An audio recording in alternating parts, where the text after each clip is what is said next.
আমার ২টা parcel order দেওয়া ছিল, এজন্য মূলত আজ সকাল সকাল গাংনী চলে গিয়েছিলাম। আমি সকালেই চলে এসে গাংনী বাজারে বসে আছি। ওই ভাইয়া পার্সেল ডেলিভারি ম্যান আমাকে ফোন দিয়েছিল। ফোন দিয়ে বলল, ভাইয়া আপনি গাংনী বাজারে বসেন, আমি আসছি। আর আমি ওই ভাইয়ার জন্য বাজারে বসে অপেক্ষা করছিলাম।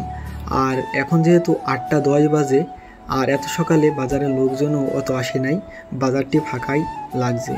তো আমি একা একাই অনেকক্ষণ ধরে বসে আছি। এখন যেহেতু দোকান পাশারও খোলে নাই, অনেকক্ষণ বসে থাকার পরেই ভাইয়া চলে এসেছে। তারপরে আমি ভাইয়ার কাছে গিয়ে আমার পার্সেল ২টা নিয়ে নিলাম। বক্স ২টা নিয়ে চলে আসলাম তোফাজ্জল ভাইয়ের মোবাইলের দোকানে।